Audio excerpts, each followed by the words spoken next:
Hi everybody, this is Caroline Sotheby, and with Rich Campbell we're on the road for up, down, and around town, and it's already the 9th week. Would you believe that? With us right now, we might have sunshine, but the wind is terrific, I'll tell you. But we wanted to come here for a simple reason. This has been an area that had been very busy for years, but as you can tell, it's all empty right now, only because there are no kids in school, no baseball games, no softball games, and as you can tell, the tape around the skateboard is over there, so nobody uses that as required by the city of Wyandotte. So I want to come in though, because this used to be just the Memorial Park. Right now it's the Sam A. Palomera Recreation Complex. For some of you people that really didn't know Sam, you say, who was he? Well, he was a Wyandotte guy. He had a chance to have a pro baseball contract. Everything didn't look too great on that side, and he and Eleanor decided to get married, so he came back into town and he became a janitor at the school.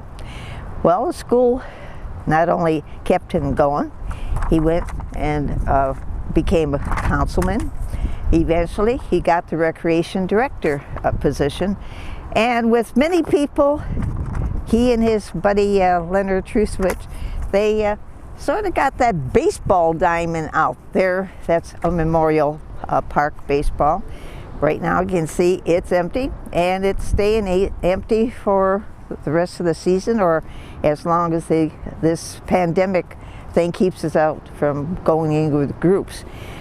Another thing too, as long as we're here, I want to make you aware of that building at the end of what people know as the Joe Brighton Center. It was the Memorial Swimming Pool.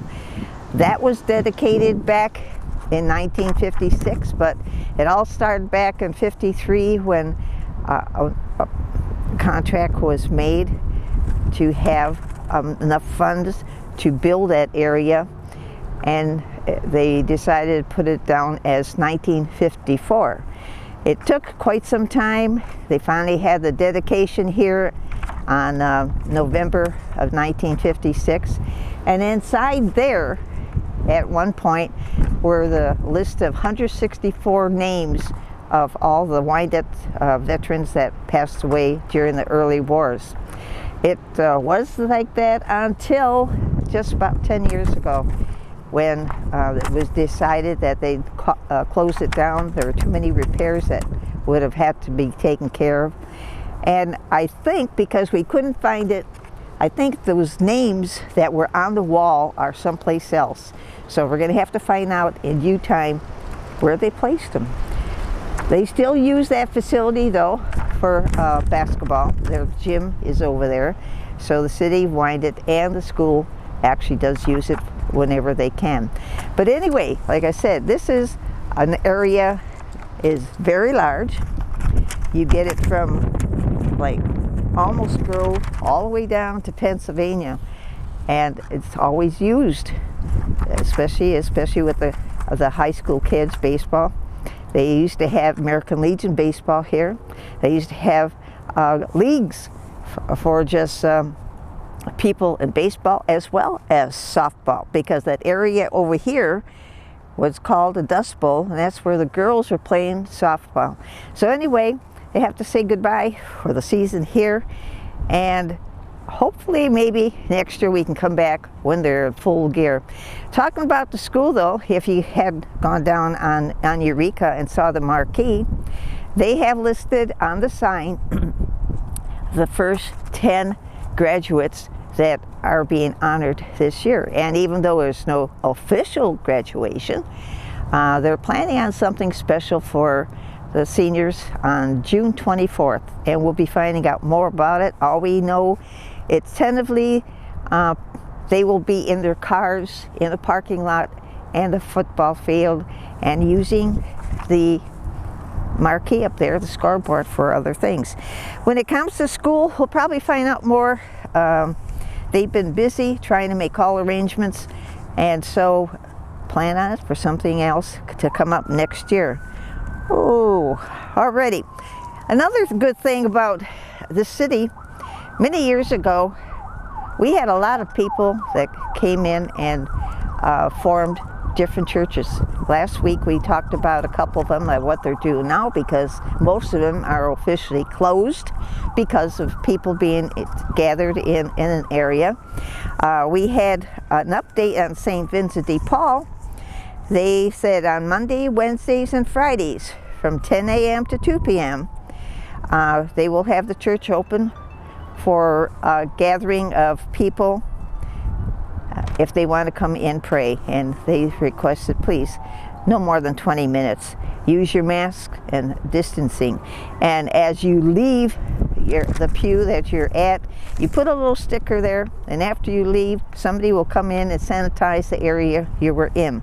Tuesdays and Thursdays 2 to 3 are for confessions, and they said only 10 people in at the time in church. Our Lady of the Scapular, which was Our Lady of Mount Carmel at one time, they're in the process of putting information on their Facebook.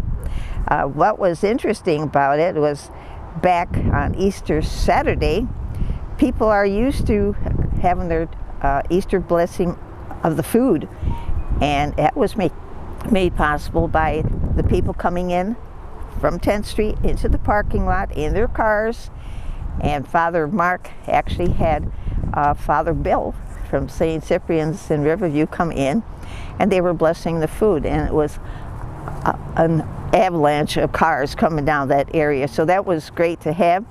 The other thing that they're doing right now, they're in the process of getting a cookbook, and a lot of people want to have Father Mark's recipes. He's always getting something to cook when he has a chance. And they said if you have any recipes, any kind of, not just a Polish, but nationality-wise, right before May 31st, and the address is 976 Pope John Paul Avenue, and of course that's Wyandotte, 48192. So we'll be keeping in touch with Father as well as the other ones. We did have an information that came through the mail, and that was from St. John's Parish just around the corner on 2744 4th Street. They have apparently a means to keep in touch with their parishioners. They have that virtual, everybody's going to that. And what really impressed me is on the inside on their Facebook, it says there's a Zoom video conferences that they have. It says God is blessing us with technology that keeps us connected even during a pandemic. And it says, now how neat is that? So there were other requirements, like take time to read scripture, pray, meditate, speak with friends and family with whom you may have neglected. That's one way of getting spiritual transformation. We have another person up, and that's another church. So it's through St. Stephen's Episcopal Church, and we're going to go to that segment right now. St. Stephen's Episcopal Church in Wyandotte has been a part of Wyandotte for 160 years. And in that time, they've seen a lot of changes. And this pandemic is certainly one of those challenges that the church has faced in its long history. So what we're trying to do is to live out our mission of just following Jesus and sharing God's love in new ways during this time. So we are a small congregation, about 70 on a Sunday, but since we've been doing online services, we've had lots of people watching. We've had about 2,000 people watch our Easter services. And we're thinking, as we go forward, who are these people and how are we meeting their needs? We're a congregation that welcomes everyone, whether you're rich or poor, union management, white, black, Asian, Native American, gay or straight, trans or cis. And we really are trying to live into that in this kind of challenging new environment that we find ourselves in. So we've been doing live services on Zoom on Sunday morning, a virtual coffee hour on Zoom, and a rebroadcast of our service on Facebook at 11. We've got evening prayer every night. We have story time. We've got special people. We've got all kinds of ways that we're trying to connect with each other and the wider world. And we just finished our collection that we started during Lent to raise $1,000 for RIP medical debt, which purchases and forgives medical debt. And so our $1,000 will help them forgive about $100,000. So we're trying to find ways like that to make a difference because our food pantry and our clothing closet are closed. And so we're doing ways of direct assistance to families and to people in need. And we're also trying to welcome people to our online channels. And we expect that as we slowly move through these phases of reopening, that we'll continue to have a significant online presence. And we really invite people to participate in whatever ways feel right and safe for them. And we had another notice that came in. Christ the King Food Pantry is open Thursdays from 3:15 to 4 o'clock with a drive-through system at the Pennsylvania Road campus. It says, please let anyone you know who is in need. All are welcome. Also, please call Pastor Harry at 734-479-6337 if you need food delivered. And I know a lot of people from this area do go to their parish over there. Something came in from the Blue Cross Blue Shield. I know everybody doesn't belong to it, but I thought it was bear some information for people who are on Medicare and somebody who's older than me. It says, here are some ways to stay up to date on the COVID-19 emergency. Call the Michigan Department of Health and Human Services statewide coronavirus hotline at 1-888-535-6136. If you think you may have been exposed to the symptoms or have the symptoms of a cold, flu, or virus, call your primary care doctor for directions. If you need COVID-19 lab testing, the Centers for Medicare and Medicaid Services announced that Original Medicare will cover the cost. You pay no out-of-pocket costs. That's if you have Medicare. Okay.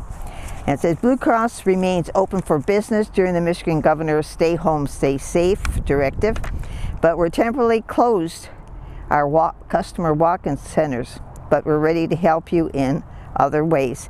And we understand this is a difficult and uncertain time. We encourage you to stay calm and do your part to help stop the spread. And so that's some words of advice for them. Lately, though, we didn't come on and say at the beginning, a repeat.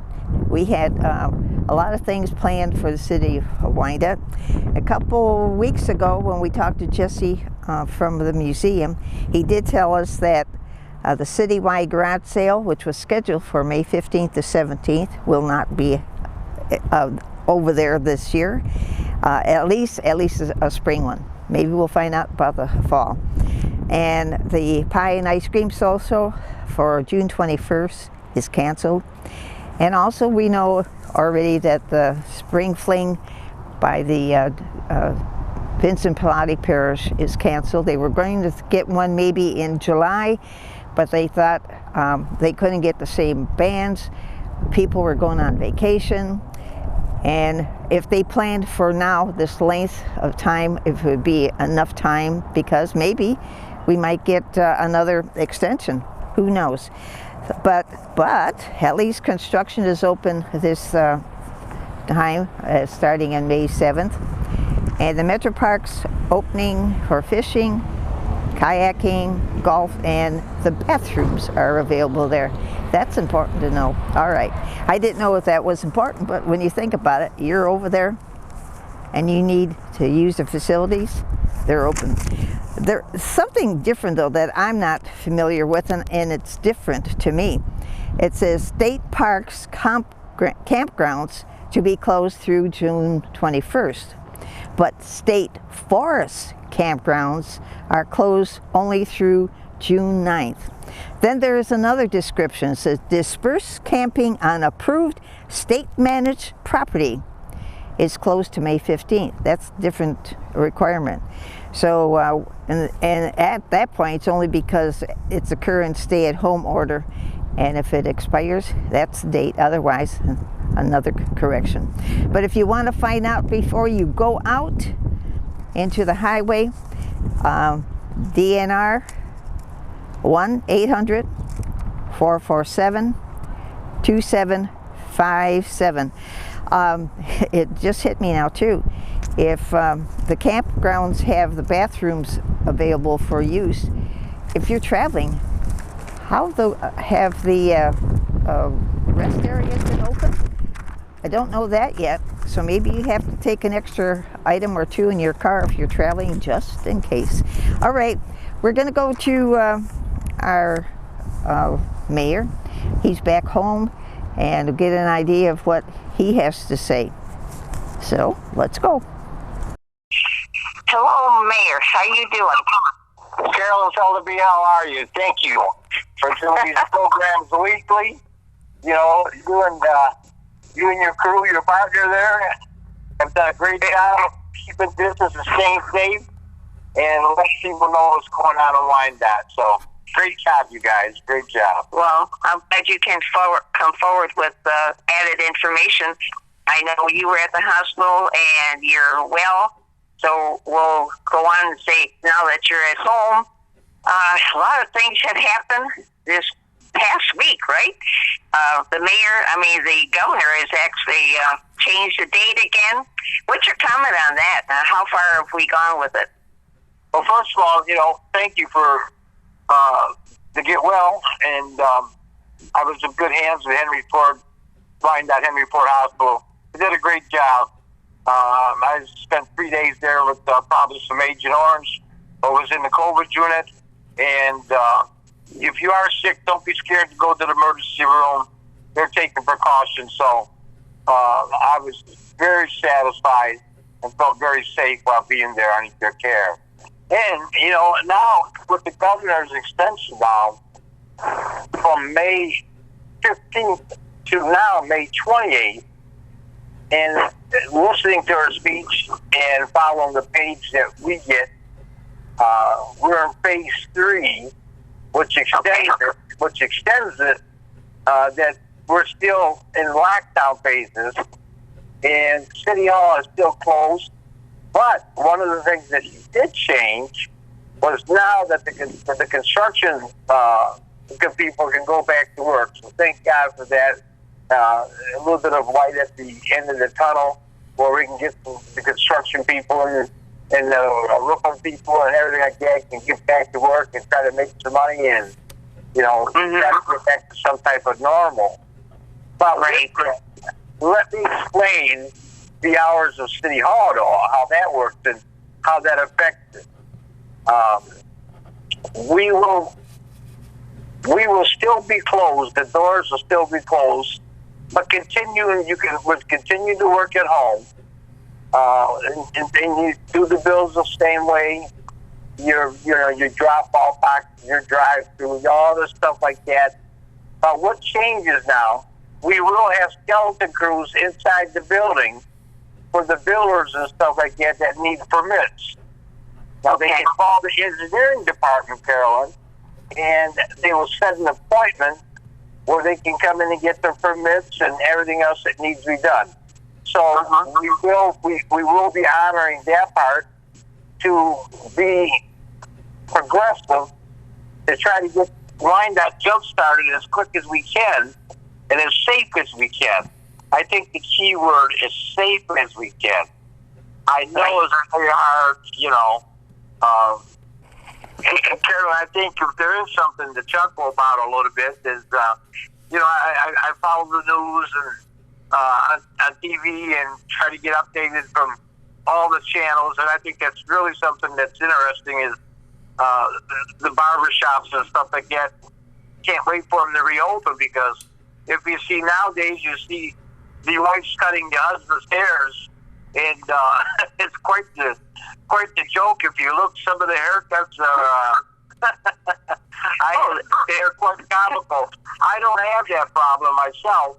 I just shave my head, but I wouldn't dare give my wife the razor to have her shave my head. Really, huh? But I'm glad when we get to that phase. That will be into the next phase. Is to get the salons back open and the barbershops back open and them other businesses like that, so we can get jump started and we're ready. We're ready to go. I want to give you some information at City Hall. Go ahead. Guys, as far as like the procedure, we have already been working at the city administrator, human resources, and municipal, along with elected officials, are already been working on reopening and for the reopening on all the necessary things that need to be done and the changes that will be coming when we do open. And there will be changes, but we will discuss that sometime at the next show. But there'll be changes, for employees, and there'll be changes for the people coming inside the building. But we'll get used to what we need to get done, and that's why we're very fortunate that we have a drop box in the drive-through. So, but we are putting together a program. It's pretty much already implemented, and they're still working on some of the little things that need to be done. But there will be a procedure to follow. So when you do enter the building now. So I want the citizens to rest assured that we, if not just that still, we have been very progressive in getting that ready to go. So when they say, open up, our doors will be open. And it'll be a new normal, but it'll be a normal that we can all live by. Okay. All right. I appreciate you giving us an update. I know there are a lot going to be developed between today, which is the Friday the 8th, and so I'm sure you'll come back next week and give us more information, okay? One thing I do want to say, Carolyn, in a hurry, I understand the frustration of the recycling plant being closed, our recycling center.